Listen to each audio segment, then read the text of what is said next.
right triangle siya, 3, 4, 5. So, right triangle. Basta lagi guys, itong malaking number siya yung hypotenuse.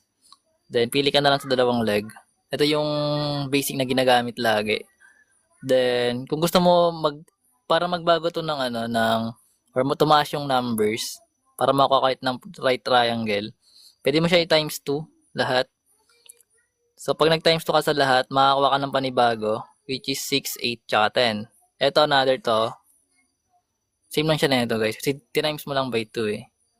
So, kung gusto mo ulit dagdagan, pwede mo siyang gawing times 3, times 4, times 5, mga ganun. Ano ba isa na ito? Limutan ko na eh. Basta yung may 25. 7, 12, 25 yata yan. Kalimutan ko na.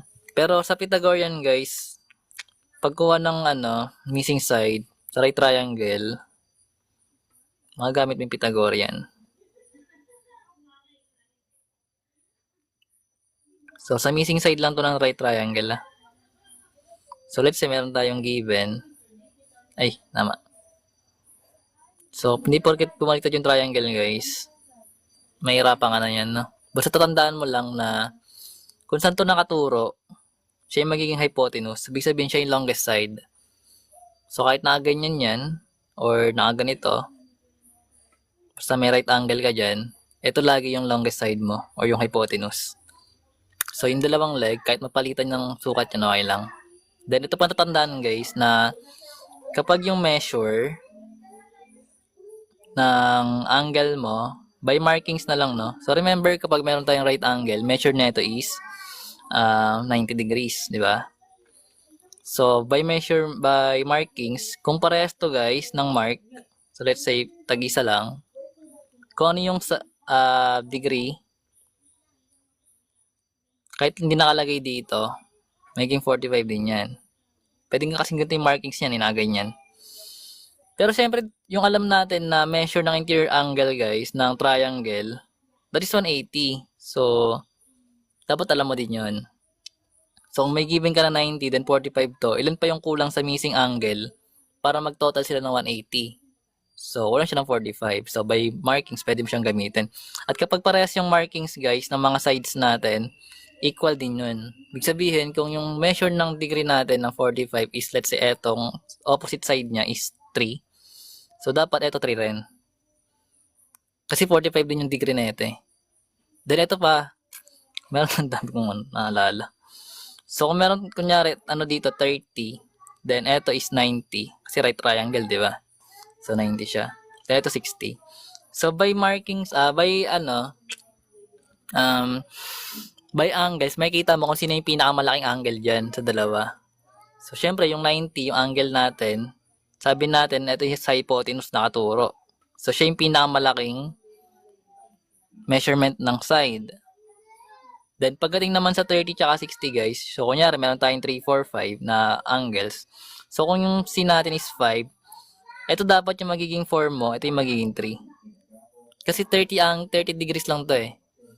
So, mas maliit dapat yung side na to kaysa dito sa kabila. Kasi ito 60. Basta ganun siya, ginagawa. Hindi ko lang kung naintindihan nyo. Pero, sana visualize. Alam mo, hindi marang magturo ng mga drawing eh. Pero, ganun siya.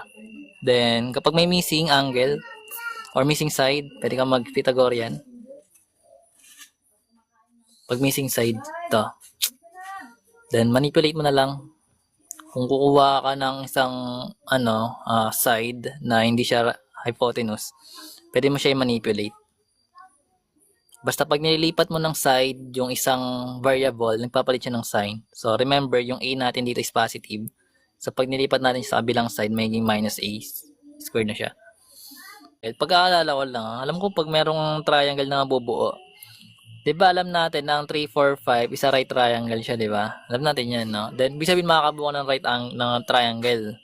So, kung may given ka ng mga sides lang ng triangle, ng triangle, then pinapa-check kung triangle ba siya or hindi. Yung ginagawa lang kasi guys, is, pag inad mo yung dalawang side, dapat greater than lagi siya sa pangatlo. Sa pang third side mo. So, paano yung ginagawa?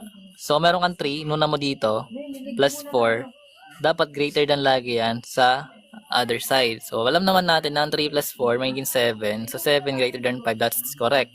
Pero dapat sa lahat gagawin mo. So, for example, yung 3 plus 5 naman, so 3 plus 5, that is greater than dapat sa third side mo, which is 4, which is tama. So, dapat, gagawin mo rin siya dito. So, meron kang 4 plus 5, greater than dapat siya sa 3. So, kapag tama sila sa lahat ng ganun, ibig sabihin makakabuo ka lagi doon ng triangle. Otherwise, kung may hindi na satisfy, so hindi siya magiging triangle.